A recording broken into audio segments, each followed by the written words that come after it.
Hey guys, tonight we slip quietly into the pale light before dawn, the hour when even the most stubborn roosters are still weighing whether it's worth the effort to crow. You stand just outside the gates of Chang'an, the bustling heart of the Tang dynasty, where stone walls stretch so wide you'd get lost trying to walk their length before breakfast.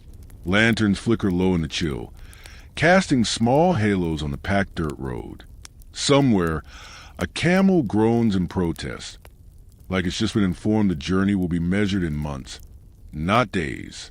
The air smells faintly of sesame oil from the night's cooking fires, and faintly of something more exotic. Perhaps the sharp promise of black pepper or the sweet ghost of cinnamon, but you'll have to get used to that. We're headed into a world that survives on scents, flavors, and deals whispered over steaming bowls of tea. And just so you're prepared, you probably won't survive this if you're expecting a modern travel experience. No cushioned buses. No cute souvenir mugs. You'll be trudging through wind that tastes like dust and sleeping under stars that don't care whether you're comfortable. So, before you get comfortable, take a moment to like the video and subscribe, but only if you genuinely enjoy what I do here. And tell me, where in the world are you listening from, and what time is it for you right now? Now, dim the lights, maybe turn on a fan for that soft background and let's ease into tonight's journey together. You shift your weight as a caravan leader, a wiry man with the kind of face that's been carved by wind, sun, and perhaps bad deals, paces along the camels. The animals are loaded with bales of silk, sacks of dried fruit, and crates of fragrant spices sealed tight against prying noses. The men carry spears. The women tend to baskets of food, and somewhere in the middle, an elderly scholar clutches a lacquer box like it's worth an emperor's ransom. It probably is. Your first few steps beyond Chang'an's gate feel heavier than they should, not because of your pack, although it's a bit much for someone who still dreams of sleeping in feather beds, but because you know these stones underfoot are part of a road trodden for centuries. The Silk Road is no single path, but a web of routes threading east to west, north to south, stitched together by the needs of empires and the hungers of the wealthy. Historians still argue whether the name Silk Road even does justice to what traveled here. Sure, silk made the headline, but spices, oh spices, were the subtle heartbeat. Pepper, cinnamon, saffron, cloves, and countless other flavors moved through these lanes, their worth sometimes surpassing gold, their stories tangled in the fates of cities.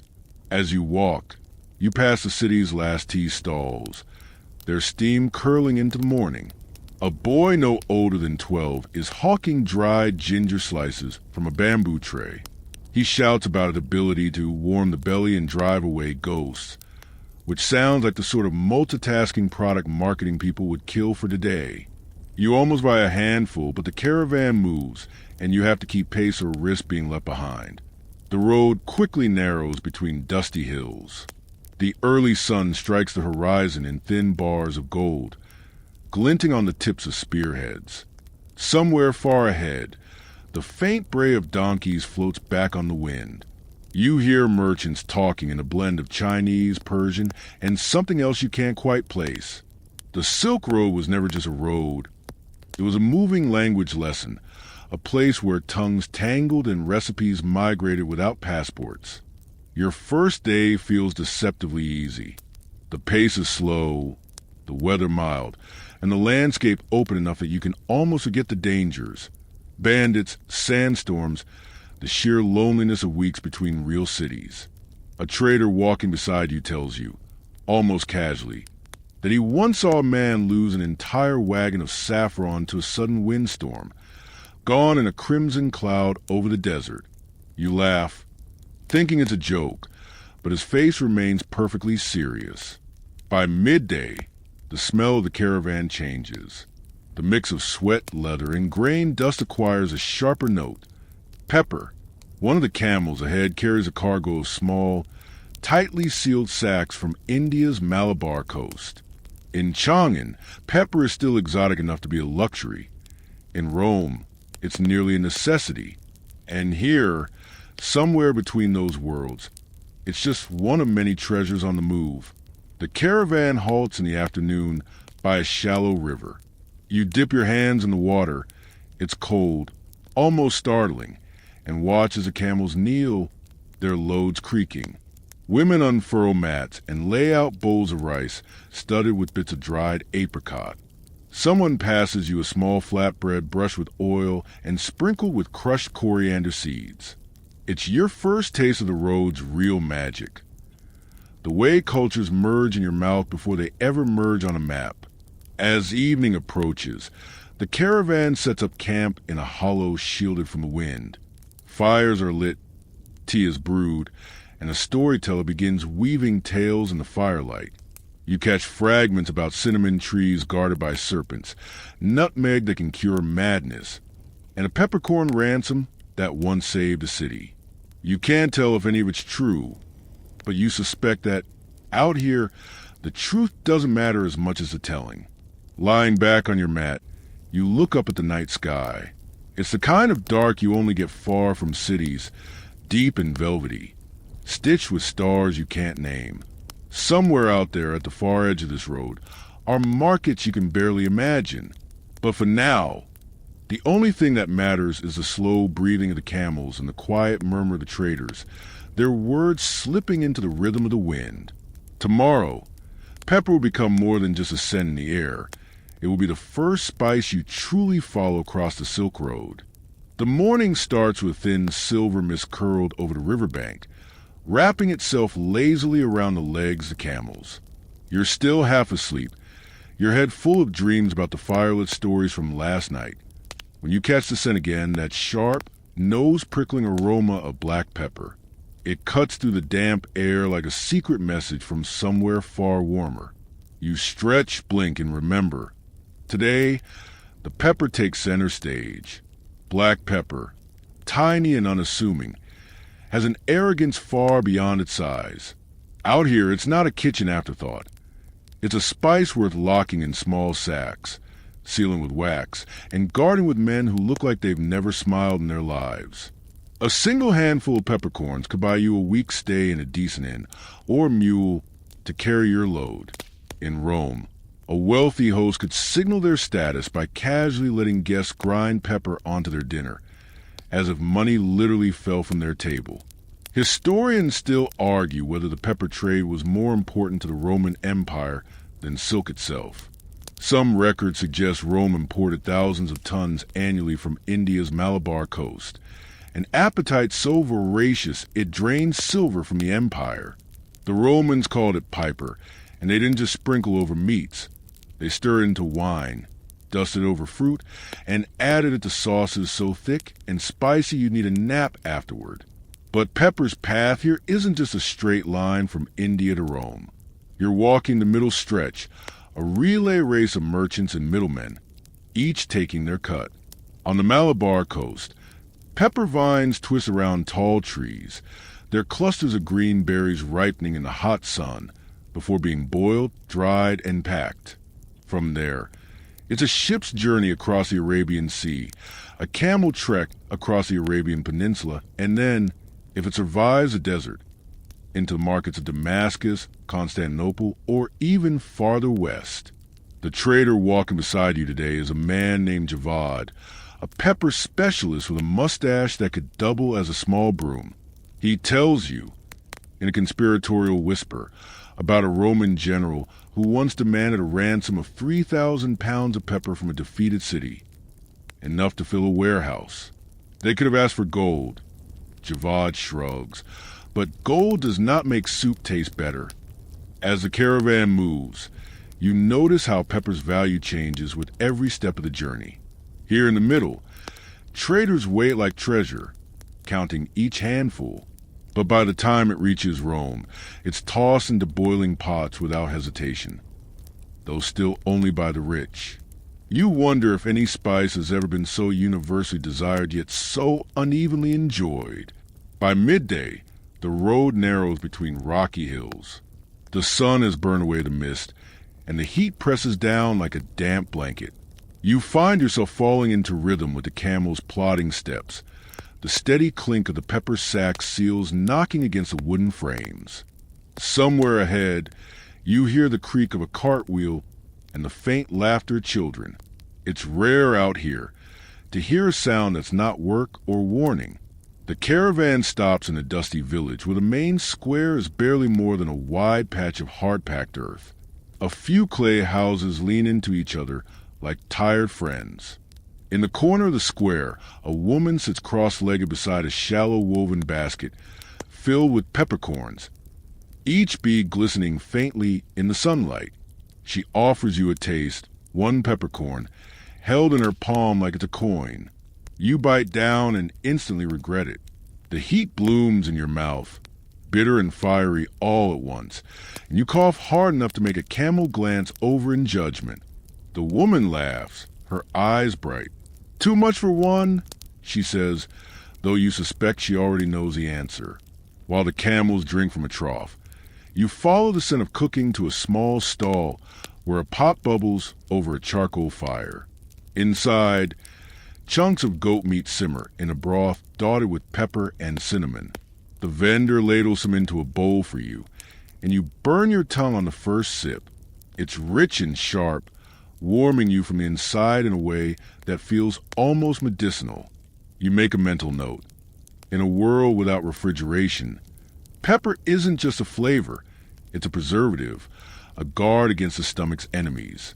Javad joins you, tearing pieces from a flatbread and dipping them into the broth. He tells you that in some places, pepper was so valuable it was used as currency, paying rent, taxes, or dowries. He grins, his mustache twitching. "Imagine handing your landlord a bag of pepper instead of coins," he says. Would he eat it or save it?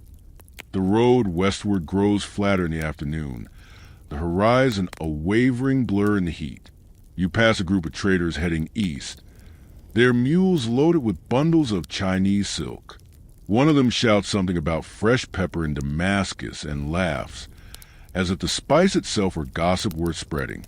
By evening, camp is set near a cluster of low acacia trees. Fires flicker, casting long shadows. Javad produces a small pouch from his coat and sprinkles a pinch of pepper over his lentils. He offers you some, and you hesitate, still remembering the coughing fit from earlier, but take it anyway. This time, the pepper is softer, its heat tamed by the earthiness of the lentils. It feels less like an assault, more like a handshake. As you settle into your mat, the night air cool and dry, you realize that pepper's real power isn't in its taste alone. It's in the way it threads together distant worlds. The lush green vines of India, the desert caravans of Arabia, the marble kitchens of Rome. Out here, in the middle of nowhere, you're walking the narrow bridge between them all. Tomorrow, the scent in the air will change. Pepper will fade into the background, and a different spice, sweeter, rarer, and more tightly guarded, will pull you onward. By the time the campfire smoke thins into the pale light of morning, the pepper sacks have been shifted to the rear of the caravan, making way for a set of crates that everyone treats just a little too carefully. You notice they're lashed with extra rope, their seams sealed with beeswax, and their surfaces marked with symbols you don't recognize.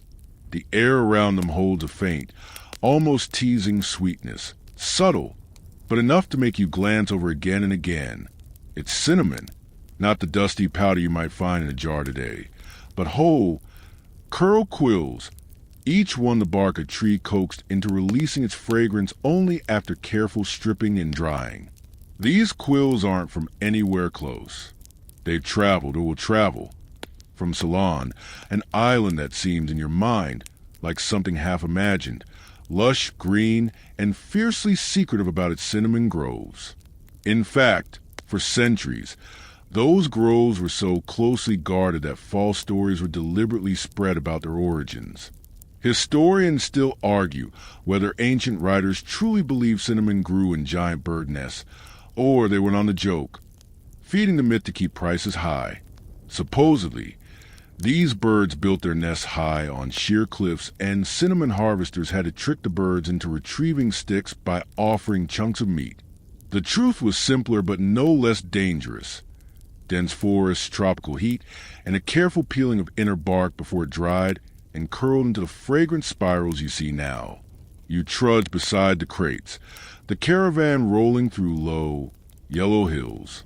The air is dry enough that your lips crack, but every so often a faint breeze lifts the sweetness from the cinnamon and carries it to you.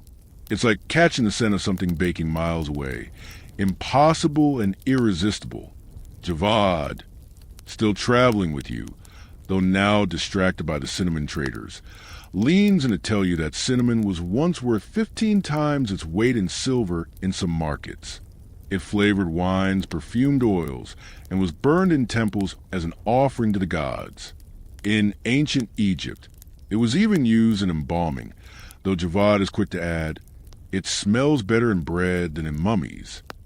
The route today is uneven, cut by shallow gullies from the last rains. The caravan slows, and the cinnamon crates sway slightly with each bump. The traders hover near them, hands twitching toward the ropes, ready to catch them if they shift too much. You ask one why the fuss. Surely a few bumps won't harm dry bark. He shakes his head gravely. If the wax seal cracks, he says, the scent will escape. It will be worth less by the time we reach the markets. At midday, you stop in a small trading post, a cluster of mud brick buildings with blue cloth awnings shading the stalls.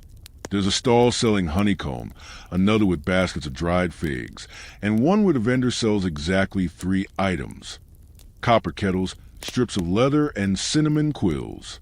He lets you hold one, and it's lighter than you expect, almost fragile. When you bring it to your nose, the scent is warm and woody with a hint of something floral. It's both comforting and slightly intoxicating, the kind of smell that could sell a dozen jars of anything it touched. Lunch is simple. Flatbread brushed with oil, goat cheese, and a sprinkle of cinnamon mixed with sugar, something you didn't even know was possible. The combination is odd at first, but it lingers on your tongue, the sweetness balancing the faint spice in a way that makes you take a second bite without thinking. Back on the road, the heat builds. You pass a caravan heading east. Their camels loaded with bales of wool and jars sealed with red wax. One of their traders calls out a question about cinnamon prices in Baghdad, and your group shouts back a number that makes both parties laugh, either at the absurdity of the profit or the improbability of keeping the goods intact until they get there. That night, the caravan camps in a shallow valley. Fires are lit, and someone produces a pot of wine infused with cinnamon and honey. It's warm, thick, and sweeter than anything you've tasted on the road so far. As you drink, one of the cinnamon traders tells a story about a shipwreck where barrels of cinnamon floated ashore, perfuming the entire beach for days. Locals collected it in baskets, not realizing they were holding a fortune. You suspect the story has been polished like the quills themselves, but it's hard not to picture that golden scented beach. Before sleep, you pass the crates one last time. The scent has deepened in the cool night air, richer now, almost glowing in the dark. You think about how far it has already come, from guarded groves to hidden storerooms to this moment under the stars, and how much farther it will go. Tomorrow, though, the road will turn toward a spice so vivid it stains fingertips and silks, a cargo so precious that even kings measured out grain by grain. By dawn, the cinnamon has been packed deep into the middle of the caravan, cushioned by sacks of grain and bolts of cloth. Its warm sweetness fades behind you as the wind shifts, replaced by a scent so faint and airy you almost mistake it for nothing at all, until you see the color. One of the traders ahead carefully lifts the corner of a linen bundle, and a spill of bright, sunlit threads glimmers in the morning light. You catch your breath, not gold, not silk, but saffron. Each thread is the dried stigma of a crocus flower, harvested by hand in the cool dawn hours before the petals wilt. To get a single pound, tens of thousands of flowers must be picked, each one plucked with a patience you can only admire from a safe distance. Saffron's price matches its difficulty, worth more than its weight in gold in many markets, and so light you could carry a fortune in a pouch no bigger than your palm. Historians still argue whether saffron first traveled west from Persia or east from Greece, but by the time you find yourself on this stretch of road, it is firmly tied to the Iranian plateau. The crocus fields there, blooming in waves of purple under autumn skies, are guarded secrets. Traders speak of harvest festivals where fingers and nails turn red from the day's work, and of merchants who tuck threads into hidden pockets as if they were precious stones. The road today cuts through a barren stretch of earth the color of bone. The only movement is a shimmer of heat rising from the ground and the slow, deliberate sway of the camels. Your guide points to the horizon, low, jagged mountains etched against the sky, and says the saffron came from beyond those peaks. You imagine the flowers blooming there, their delicacy at odds with the harshness of the land. A merchant named Fariba walks beside you, her robes a dusty rose that somehow stays elegant despite the journey. She's in charge of the saffron bundles, and she carries herself like someone who knows their worth down to the last thread. She tells you saffron's uses go far beyond cooking, dyeing fabrics the color of sunrise, perfuming baths, even appearing in ancient medicines meant to cure everything from melancholy to plague. A pinch in milk, she says with a small smile, and the whole room will smell of spring. By midday, the caravan halts at a cluster of tents pitched beside a shallow well. The heat here is sharp, dry, almost metallic in your mouth. Fariba unwraps a bundle and pinches out a few crimson threads into a pot of water. As it simmers, the liquid blooms into gold, and the smell, sweet, floral, and slightly earthy, fills the air. She ladles it over a mound of rice studded with dried apricots and almonds, and you take a bite. The flavor is unlike anything else. Soft but deep, a warmth that spreads slowly rather than striking all at once like pepper. As you eat, an older man with a weathered face joins you and tells of a time when a shipment of saffron bound for Venice was stolen in Marseilles. The thieves, unsure what they had taken, tried to sell it as livestock feed. The city's spice guild nearly lost its mind, and the incident sparked what he calls a saffron war, though you suspect the war was mostly shouting and legal threats. Still, it's proof that saffron's value could make even otherwise reasonable people behave like fools. The caravan sets out again, crossing a dry riverbed where pale stones crunch underfoot. A dust devil spins lazily in the distance, like it's too tired to cause trouble. The saffron traders walk close to their cargo, hands occasionally resting on the bundles as though the threads inside might try to escape. By evening, the air cools and the desert sky blooms with stars.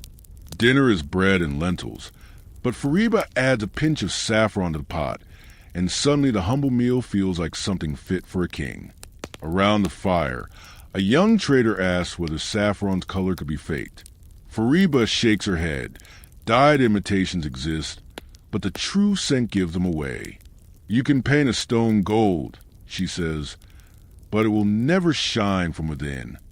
As you lie down that night, the faint scent of saffron still clings to your hands. It feels like holding a little sunlight, even under the cold gaze of the desert moon. Tomorrow, the lightness of flowers will give way to the heavy, oil-rich scent of spice carried by ships through seas ruled by monsoon winds. You will follow to islands so remote that for centuries they were more rumor than reality. The saffron bundles are packed away before dawn, wrapped tight in layers of cloth, and stowed where curious hands can't wander. The air this morning smells different, less floral, more sharp, with a faint medicinal note that drifts and disappears before you can pin it down. You follow the scent to a small chest tied shut with thick rope. The wood is dark and polished, the grain stained in patches where oil has seeped into it over years of use. When the chest is open for inspection, the air blooms with a fragrance unlike anything you've smelled so far. Cloves. These small, nail-shaped buds once grew only on a few volcanic islands in the Maluku archipelago. So far east, they barely made it onto the maps of medieval Europe. The trees cling to the slopes there, their leaves glossy, their flowers pale, and their unopened buds, harvested just before they bloom, turn deep red as they dry in the tropical sun.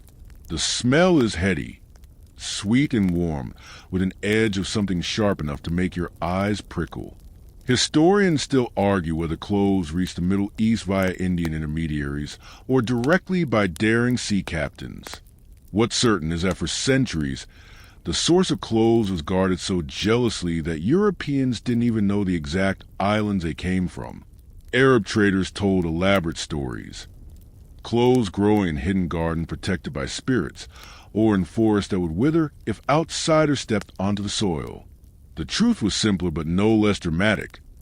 The monsoon winds carried ships across treacherous seas to the Spice Islands, where the trees were cultivated in carefully controlled groves, and anyone caught smuggling seedlings could expect a punishment that made the idea of exile seem merciful.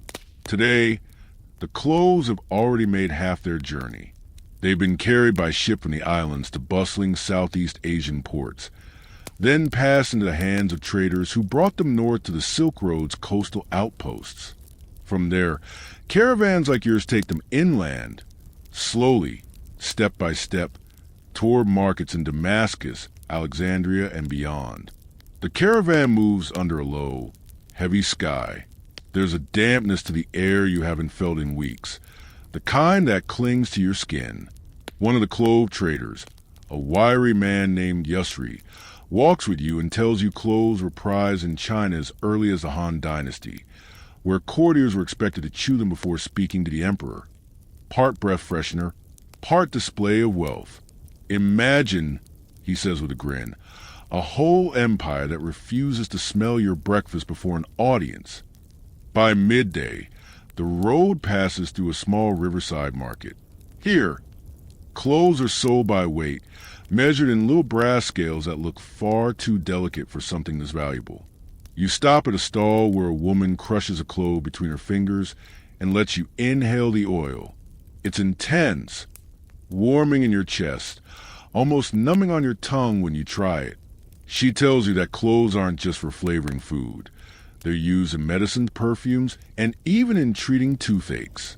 Put one in your mouth, she says, and you'll forget your pain. You wonder if the pain she means is dental or otherwise. Lunch is a thick stew of chickpeas, lamb, and vegetables, spiced with cinnamon and a few cloves dropped in whole. The flavor is rounder, deeper than cinnamon alone, like the stew had been sitting in the sun for a week, soaking up every bit of warmth. You find yourself eating more slowly, not because you're full, but because each bite feels like it's meant to be savored. As the day stretches on, the path climbs into greener hills. The air smells faintly of damp earth and with smoke, but every so often, a gust will carry that same sweet, spicy clove scent from the trader's chest. Yusri tells you about the time cloves became so rare in Venice that they were locked in the same vaults as the city's gold reserves. People could live without gold, he says, but their kitchens could not live without cloves. The caravan camps that night in a clearing beside a slow-moving stream. After the fire is lit, Yusri produces a small brass grinder and turns a few cloves into powder, sprinkling them over hot wine mixed with honey. The drink is warm and sharp, with a sweetness that lingers at the back of your throat. It feels almost medicinal, but in a pleasant way that makes you believe you're being healed of things you didn't even know were wrong. As you settle into your blankets, the stream murmuring softly in the dark, you realize that cloves carry a different kind of power from saffron or pepper. They don't just change the flavor of a dish, they transform entirely, wrapping in a scent that lingers in the air and the memory. Tomorrow, the road will carry you toward a route that's as common in modern kitchens as it was in ancient ones, a spice that traveled not just across continents, but across centuries, finding its way into hearts of empires and the stomachs of everyone from emperors to sailors. You step into spice-laden markets of Samarkand with the same cautious curiosity you'd bring to a celebrity's fridge, half expecting something glamorous, half prepared for a shelf of expired mustard. The air here is heavy, fragrant, and layered, like someone took every warm kitchen memory you've ever had and dialed it up until your nose starts second-guessing itself. Saffron threads spill like sunlight over burlap sacks, and cinnamon sticks stand tall in bundles. Their curl bark a miniature scroll of promises. Samarkand sits at the beating heart of the Silk Road, a crossroads where caravans from east and west collide, unload, haggle, and then politely steal each other's ideas. You hear traders from India boasting about their peppers so sharp it could wake the dead, while a Persian merchant fans the aroma of his cumin under the noses of potential buyers. You even catch a glimpse of a traveler from far-off Venice, his heavy wool clothes making him look like he wandered in from the wrong climate entirely. Historians still argue whether Samarkand's greatest role was as a trading hub or as an idea factory. Sure, the goods were valuable, but the gossip, the recipes, and the brewing political alliances, those were priceless. A cook might come here seeking ginger and leave with a recipe for a spiced lamb stew he'd never thought possible. A diplomat might arrive to negotiate caravan tax and leave knowing exactly which spices could buy his enemy's loyalty. And tucked into the quieter corners of the bazaar, you find the oddities. Small clay pots of asafoetida, smelling so pungent you instinctively lean back, and a heap of dry black limes, their scent tart, smoky, and strange. A bearded man swears the asafoetida cures anything from a bad stomach to a worse mother-in-law, though you suspect his real skill is marketing. You pass spice grinders who seem to have rhythm in their bones, their hands moving in hypnotic circles, coaxing aroma from cardamom pods until the air tingles. Somewhere nearby, a storyteller is spinning a tale of Alexander the Great's soldiers discovering coriander in the east and declaring it the spice of victory. Whether that's historically accurate is questionable, but it sells the coriander fast enough. In the distance, you hear the clink of copper bowls as a tea vendor pours steaming chai infused with cinnamon and cloves, his voice carrying promises that this blend will warm even a camel's heart. The sip you imagine taking would be sweet, spice, and just strong enough to keep you from drifting off. Though you're not here to fight the sleepiness for long. The true secret of Samarkand's spice market isn't in any one stall. It's in the way the smells mingle, creating a blend that can't be bottled or replicated. Nutmeg from Banda Islands mingles with Iranian saffron, which sidles up to Kashmiri chili, all of it under the lazy watch of Samarkand's turquoise-tiled mosques. You breathe it in, knowing it's the kind of scent that will haunt you in the best possible way. And then, just as you're starting to feel at home, a young boy darts past carrying a sack almost bigger than he is, spilling a trail of dried rose petals in his wake. They flutter in the air, catching sunlight like confetti at the world's most fragrant parade. You can't help but smile. This is Samarkand, where even the accidents are beautiful. You leave the spice market with the faint feeling you've been lightly marinated. The warmth clings to you, cinnamon, cumin, and the ghost of something floral, like you've been walking through a kitchen that's been cooking for 1,000 years straight. The street outside is busier now, its rhythm set by the steady shuffle of donkey carts and the slow, deliberate sway of camels. Ahead, the Regis stand rises into view, the famous square framed by 3 madrasas whose facades seem designed to make the sun jealous. Every inch is patterned, turquoise tiles swirling into stars, gold leaf catching in the creases of calligraphy. The walls hum with geometry so intricate it could make a mathematician cry. You get the sense that whoever built these structures didn't just want to impress the city. They wanted to challenge eternity. You wander closer, your steps softened by the worn stones underfoot. Inside one of the madrasas, you find a courtyard shaded by plane trees. A student sits cross-legged by the fountain, reciting from a book in a low voice, his words tumbling over the steady trickle of water. He glances up, offers a small smile, and then dives back into the text as if the world beyond the page doesn't exist. Samarkand scholars were as much a draw as its merchants. Here, Mathematics danced with astronomy, and poetry found its way into medical treatises.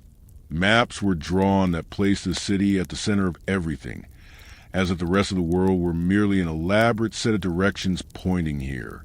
You picture astronomers measuring the night sky from a nearby observatory, their tools gleaming in moonlight, charting the slow drift of stars across centuries. In one shaded hall, you find shelves stacked with manuscripts, vellum and paper, edges curling with age. Some are religious texts, others practical guides on irrigation, trade routes, or herbal remedies. You imagine a weary traveler from China stopping here not just to rest, but to copy down a recipe for a medicinal tea that will become famous halfway across the continent.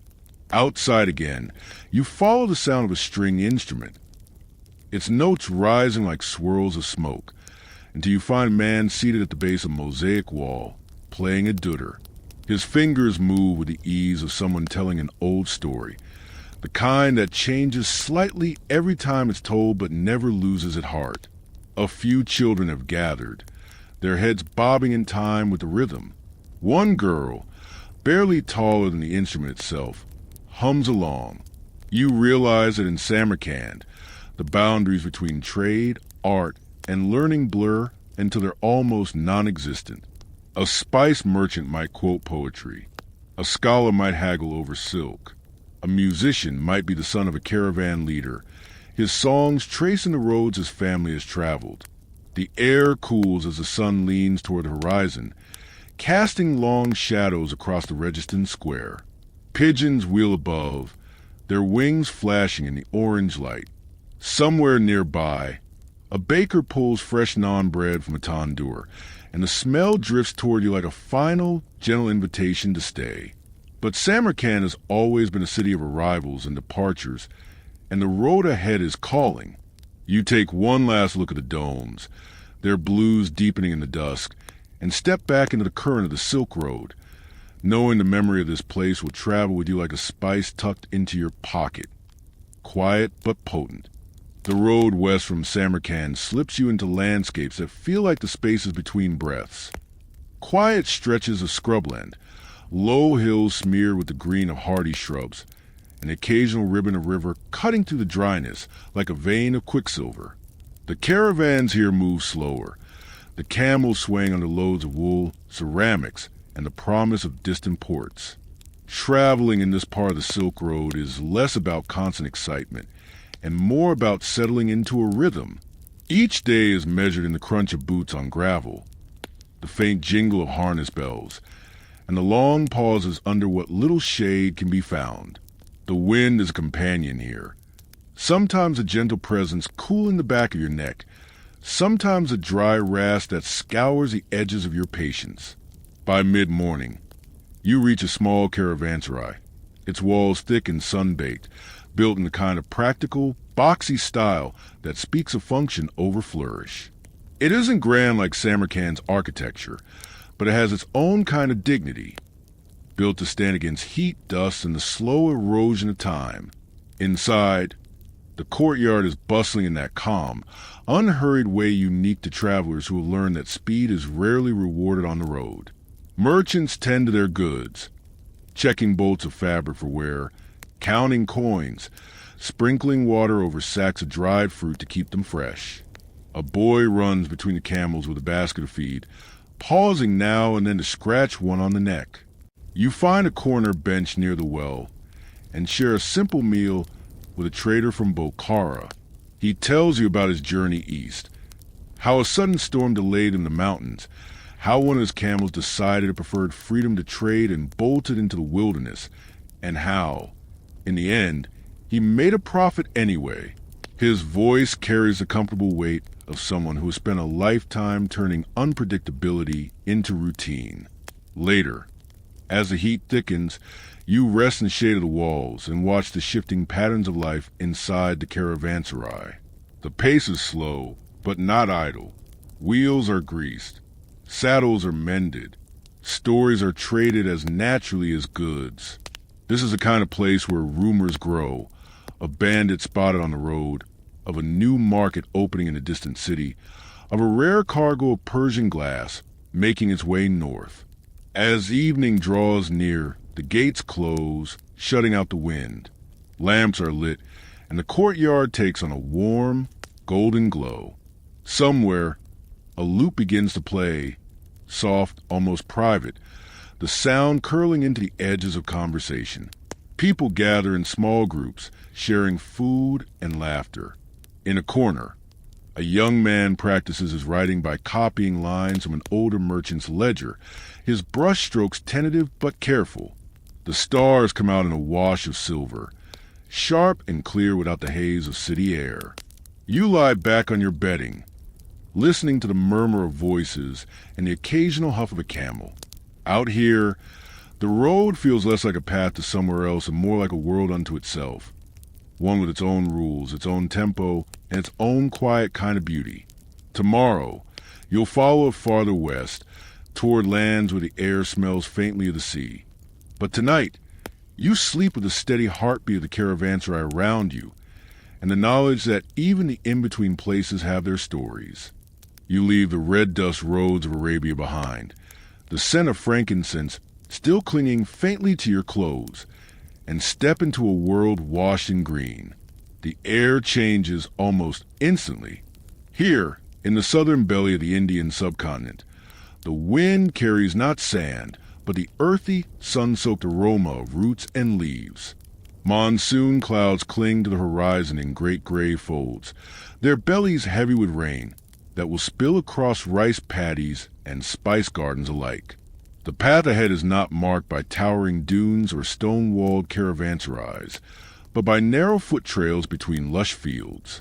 Low mud brick houses squat beside the path, each with a small veranda where women sit grinding roots to powder on flat stones.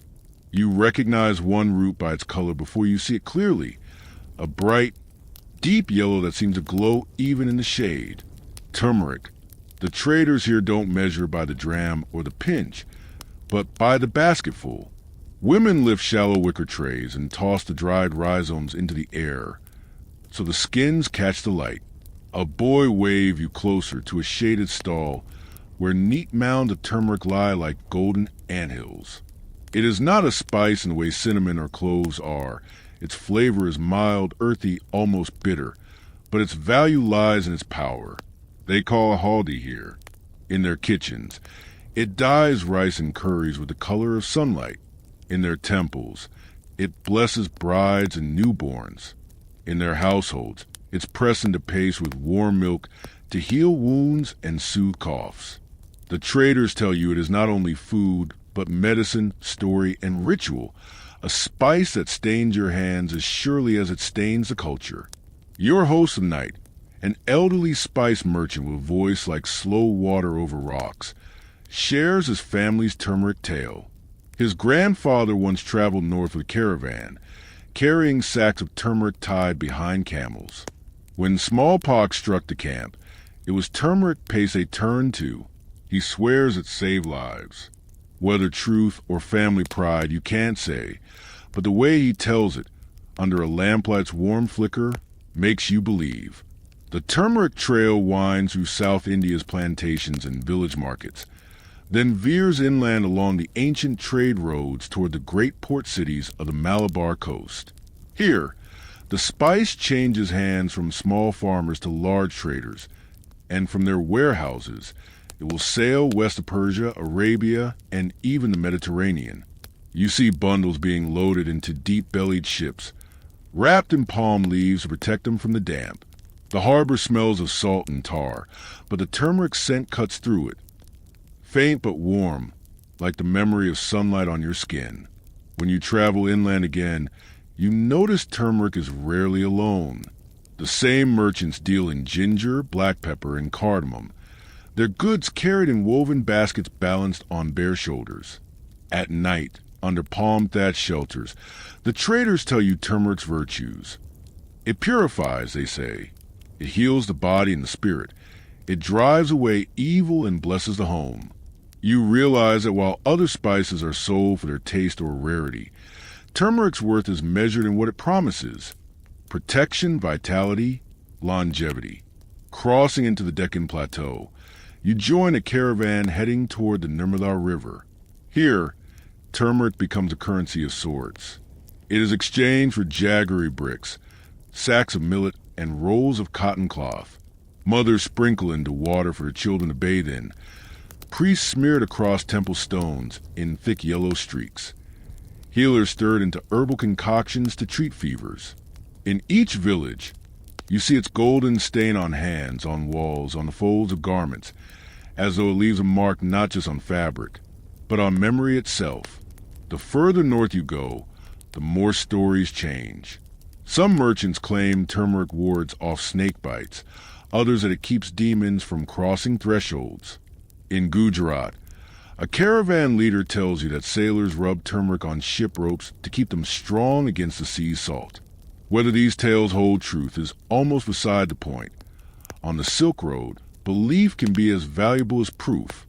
Finally, you reach the great overland junction where spices from the south meet silk from the east and incense from the west. The market hums like a hive. Turmeric roots sit beside piles of crimson saffron and green cardamom pods, each vendor shouting the virtues of their wares. A Persian trader beside you inspects a heap of turmeric powder, rubbing it between his fingers, and nods approvingly before pouring silver coins into the seller's hand. You know the spice will soon travel across the Iranian plateau, following the same road as lapis lazuli and Persian rugs, perhaps reaching Rome or Alexandria in months to come. That night, as the market dies down and the lamps burn low, you prepare to move on. But before you leave, the old merchant who first welcomed you presses a small pouch into your palm. Inside is a handful of dried turmeric root, the pieces rough and warm against your skin. Carry it, he says, and you carry a piece of sun. You slip it into your satchel. In the long road ahead, across deserts, mountains, and seas, you know it will be more than a spice. It will be a reminder. That trade is not just about goods, but about the way a color, a taste, a scent can travel farther than a man's feet ever could. You leave behind the spice-scented bazaars, where cinnamon curls and saffron threads cling to your clothes, and step out into a harsher, more monochrome world. Ahead stretches the salt desert, a pale, shimmering expanse that could be mistaken for snow under the high sun. The wind here carries no perfume of cloves or pepper, only a faint mineral tang that dries your lips before you realize you're thirsty. The air itself seems stripped down to its barest elements, much like the cargo you now travel with. Simple, essential, irreplaceable. The caravan you joined this time is different from the spice traders you've grown used to. The camels here bear no delicate jars wrapped in felt or fragrant bundles bound with palm fiber. Instead, they carry great blocks of crystalline salt, each cut from the flats like slabs of marble. The men move them with practiced efficiency, stacking them in balanced loads that creak against the saddle frames. Their talk is sparse, their faces wind-brown and marked by years under this merciless light. Salt, they say, is a quiet foundation of trade, the one good that even the poorest village will barter for. Spices may delight the senses, but salt preserves life itself. Without it, meat rots, soup tastes of nothing, and the body weakens.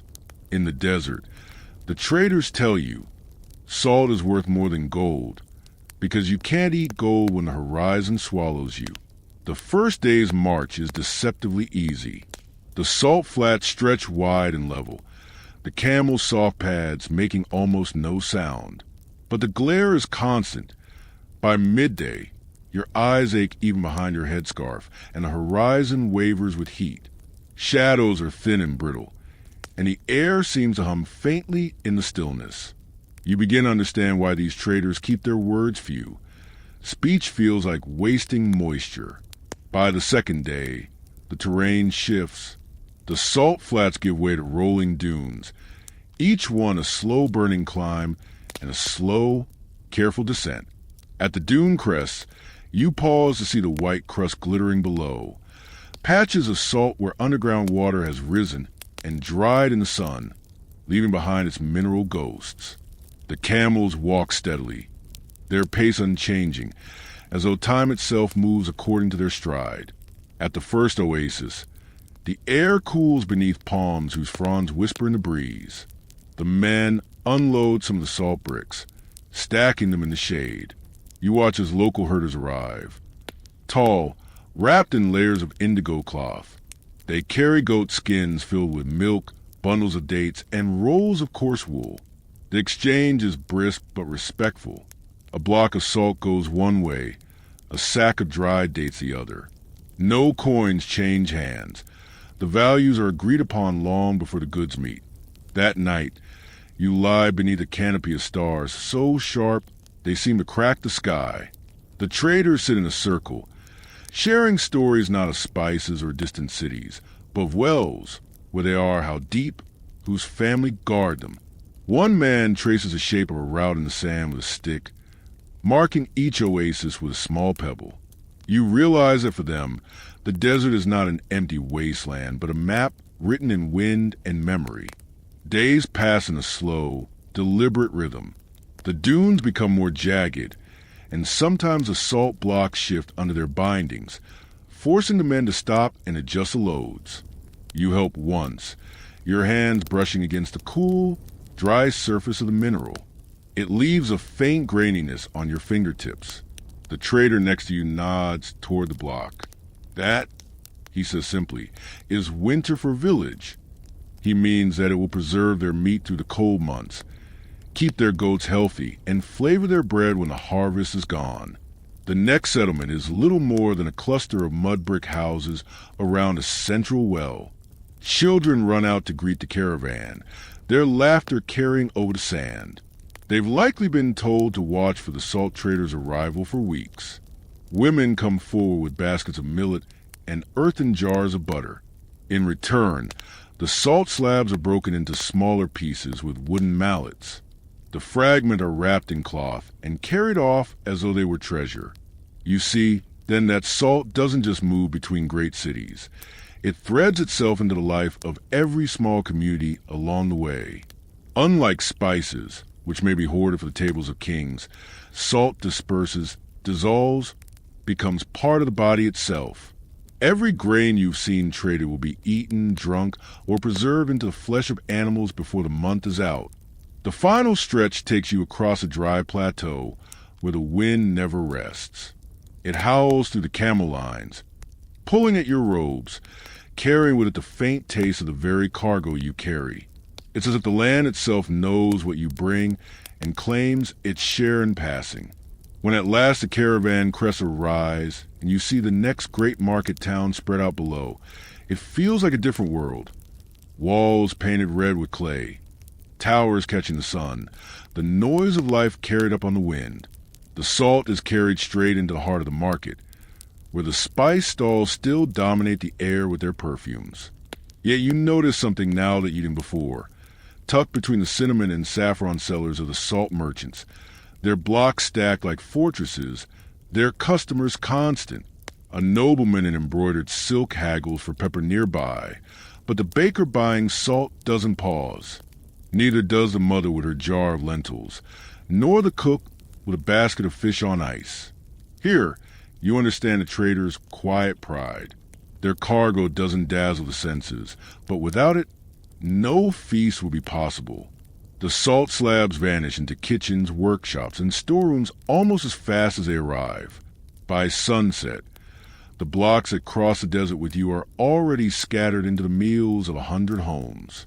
That night, lying on a woven mat in a market-side inn, you realize that the salt road is as old and enduring as the Silk Road itself. It carries not luxury, but necessity, something no empire, no matter how rich, can live without. And as you drift asleep, the taste of the day is still on your lips. You think you can feel the land's quiet heartbeat in the grains of salt that remain, like a reminder that some treasures aren't meant to glitter, but to sustain. You're walking through a bustling spice bazaar when a peculiar red shimmer catches your eye. It is not saffron sunburst hue, nor the deep rust of paprika. This red is sharper, more urgent, almost glowing in the midday light. The stall-keeper calls it chili, a spice that seems out of place among the ancient wares of the Silk Road. And in truth, it is. Chili is a newcomer here, an uninvited yet irresistible guest. Its journey to these markets is not one of centuries-old caravans, but of sails and storms across oceans that only recently tied the continents together. The chili plant story begins far from here, in the soils of the Americas. Long before the first camel-sniffed desert wind on the Silk Road, civilizations in Mexico and Peru were already cultivating these small, potent fruits. For thousands of years, they seasoned stews, colored ceremonial dishes, and even served as weapons, thrown as burning smoke into enemy huts. They were as essential there as salt is here. But to reach the markets of Central Asia, Chile had to hitch a ride on ships, not caravans. It was the late 15th century when Christopher Columbus, sailing west in search of eastern riches, found himself tasting peppers unlike anything he had known. Mistaking them for black pepper's relatives, he carried them back to Europe. From there, chili spread with astonishing speed, faster than cinnamon, quicker than pepper, and with fire none could ignore. The Portuguese, with their far-reaching sea empire, carried chili plants from Brazil and the Caribbean to Goa, Malacca, and Macau. Traders passing through these ports brought seeds inland, where farmers quickly realized the plant thrived in their climates. In a matter of decades, chili had done what cinnamon, cloves, and pepper took centuries to achieve. It embedded itself into the heart of local cuisines. By the time it reached the Silk Road's inland cities in the 16th century, cooks were already finding it indispensable. In India, chili began to replace the milder black pepper in many dishes. In Sichuan, it joined forces with local peppercorns to create a flavor both numbing and burning, a sensation entirely new to the region. Yet chili's arrival caused a quiet disruption in the spice economy. Caravans that had once carried expensive sacks of pepper now faced competition from a plant that was easier to grow, faster to harvest, and hotter in taste. Where pepper was a symbol of slow, ancient trade, chili was a herald of new age, a spice of the seas, not the sands. Old merchants muttered that it was too brash, too modern, unworthy of the Silk Road's legacy. But younger traders knew better. People's tongues craved fire now, and fire was cheap to grow. You walk further into the bazaar, noticing how chili threads itself into everything. Dried red pods hanging like garlands, powdered chili mounded into crimson hills, oil infused with chili seeds glinting like captured embers. A Uyghur cook waves you over to taste a skewered lamb kebab dusted with ground chili. The first bite stings. The second ignites. By the third, you understand why chili conquered continents so quickly. It's not just heat. It's energy, urgency, life condensed into a flavor. As the day fades, you sit by a spice stall and watch the red glow deepen under lantern light. You realize that chili's story is not simply about trade routes and empires. It's about speed, the speed of ships, the speed of desire, and the speed with which a single plant can change the flavor of the world. You wake before the sun crests the ridges, the air cool and damp in a way that feels almost alien after weeks of sand and heat. The world here is painted in shades of green so deep they seem a hum, the mountains cloaked in mist as though hiding their secrets. The narrow path ahead is slick with dew, and your sandals leave dark prints on the earth as you follow your local guide, a wiry man named Anant, into the cardamom groves. It's not the towering, dramatic spice trees you might expect. Cardamom plants grow low, their stems bundled close together, their roots tangled in the black, rich soil of the valley.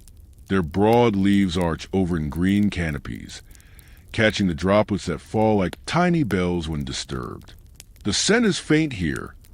Cardamom doesn't shout its presence until it's dried and ground, but every so often, the wind teases out a note of resin and citrus that feels like an invitation.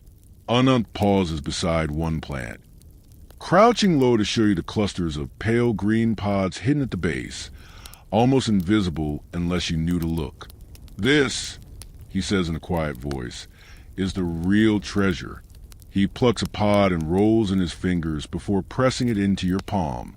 The skin is smooth, the size of a pebble, but inside are seeds so potent that even one can transform a pot of tea or a rich curry. You move deeper into the grove, the light filtering through gaps in the leaves. Around you, women work with quiet precision, their hands swift as they gather only the pods at the peak of ripeness. They wear bright scarves that flash like birds among the green, and their baskets fill slowly, for each pod is chosen individually. There's no rushing cardamom. At the far end of the grove, you come to a small clearing where wooden racks have been set up for drying. The harvested pods are spread in thin layers, the sun coaxing out their fragrance over several days.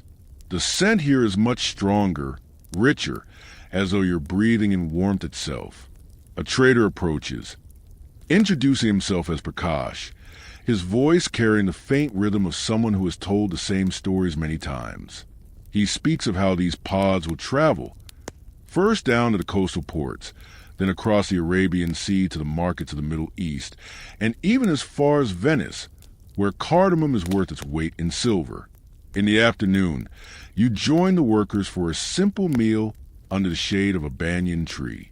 The food is fragrant with the very spice you've been walking among, a lentil stew thick with turmeric and cumin, rice steamed in banana leaves, and sweet chai heavy with cardamom.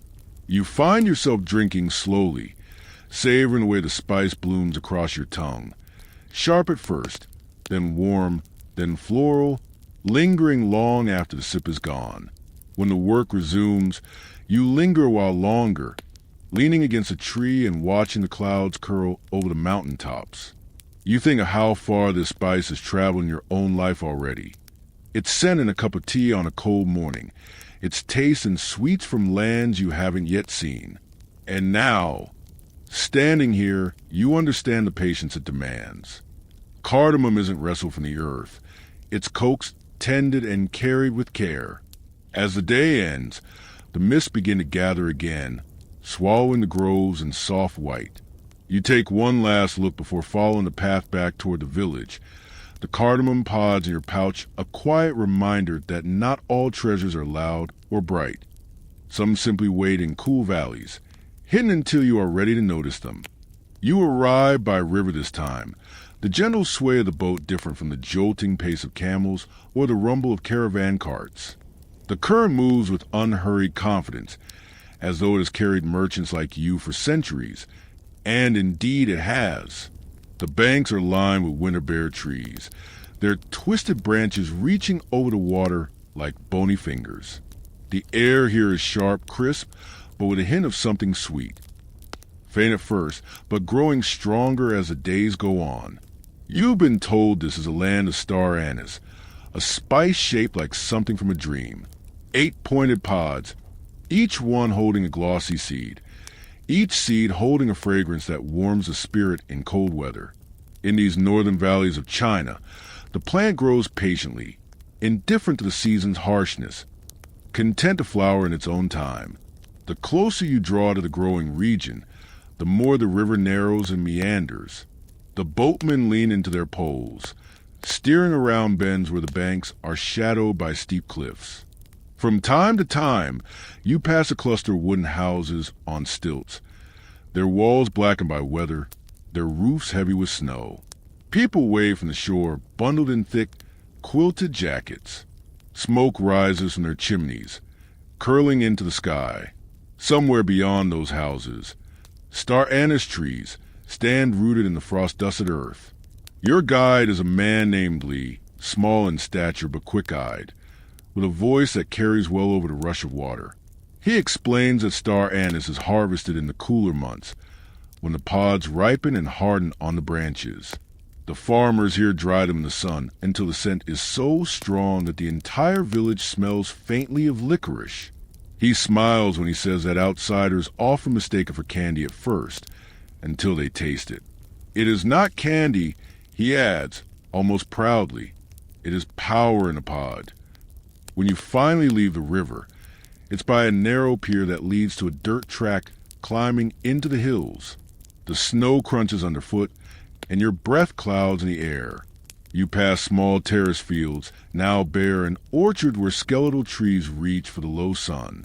The air changes again, growing richer, deeper. Soon, you catch sight of them. Evergreen trees with leathery leaves and clusters of hard, brown stars hanging among the branches. A woman named May, her cheeks red from the cold, greets you at the edge of her orchard. She carries a basket lined with cloth, half filled with freshly cut star anise pods. Each one is a miniature sculpture, their symmetry almost perfect. She hands one to you. You hold it in your palm and bring it to your nose. The scent is at once sweet and peppery, with a faint warmth that seems to rise into your head. May tells you the pods will be dried on large bamboo trays for days, sometimes weeks. The sun's heat draws out their fragrance, locking it into the woody shell. Then they will be packed in cloth sacks and loaded onto riverboats, bound for markets far downstream. From there, some will travel east to the bustling cities along the coast. Others will follow the trade routes westward, joining the caravans you know so well. Eventually, they might end up in kitchens in Persia, Europe, or even as far as Africa, where someone on a cold night will hold a steaming cup of tea perfume with the very spice you now hold. That evening, you share a meal with May's family. The table is low, the chairs little more than stools, and the room glows with the orange light of a small fire. In the pot at the center of the table, a broth simmers, rich with chicken, ginger, and several star anise pods floating like wooden flowers. The taste is unlike anything you've known, round, full, with a sweetness that spreads slowly across your tongue. You understand then why they called it power in a pod. It is more than flavor. It is warmth itself, something that reaches into the bones. As night falls, the snow begins again. You can hear it whispering against the roof as you prepare to sleep on a simple cot in the corner. The scent of star anise lingers in your hair, in your clothes, even in the wool blanket pulled up to your chin. You think of the long journey ahead, how these spices will leave this quiet valley, pass through hands and markets, over rivers and deserts, before vanishing into the kitchens of people you will never meet. For now, though, the trade can wait. Outside, the sky is a pale blur and the snowflakes swirl in slow circles, as if reluctant to land. Somewhere in the orchard, more pods wait to be gathered, their stars pointing in every direction, like a map to places still unseen. You begin to notice a subtle change in the air along the old trade route. The camel bells still ring and the markets still murmur with the voices of merchants, but there's a restlessness in the wind, a sense that something is shifting beneath the surface. For centuries, the Silk Road and the spice trade that thrived upon it has been the great artery of connection between East and West. Yet now, in the caravanserais and city squares, whispers of a different kind of road are beginning to circulate. It is not a road at all, but a pathway of salt water, cut across oceans by the wooden hulls of ships. The first time you hear it clearly is in Samarkand, where you stop for rest beneath the tiled archways of a bustling bazaar. A sailor from Hormuz, his skin weathered like driftwood, speaks with a merchant from Kashgar. They trade in cardamom and cloves, but their talk is not of caravans or desert crossings.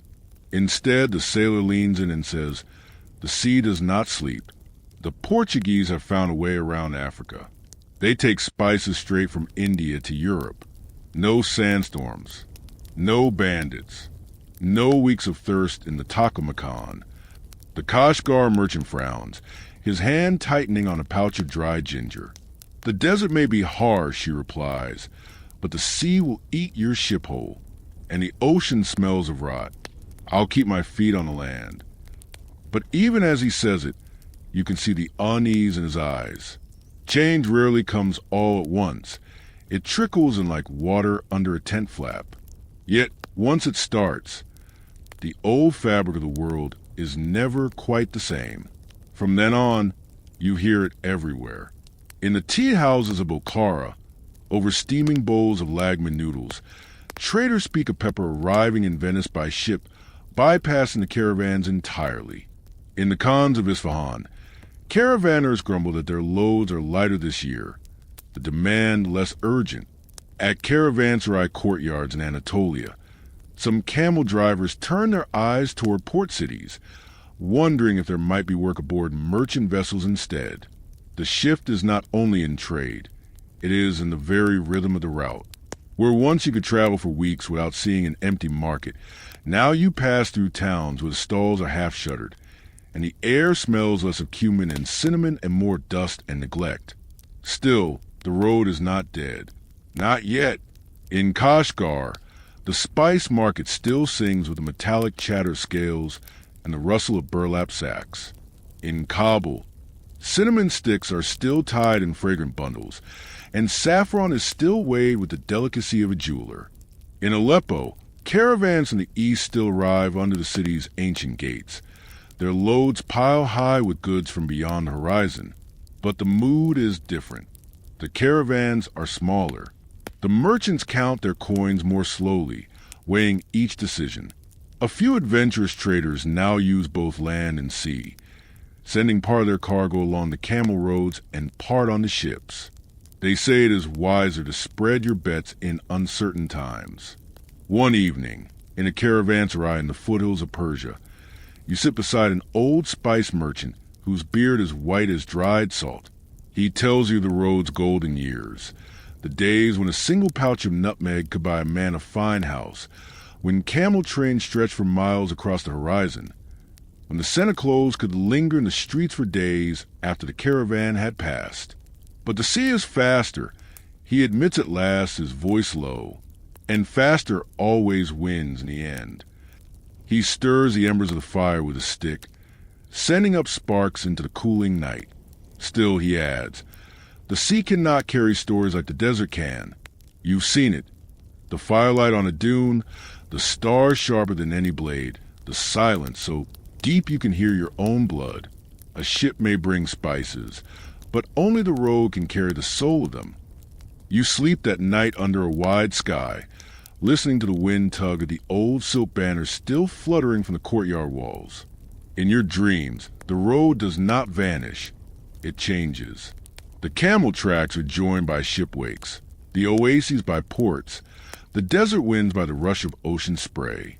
And somewhere in that mingling of paths, the spices continue to move, their scents curling across both sand and sea, refusing to be bound to one road alone.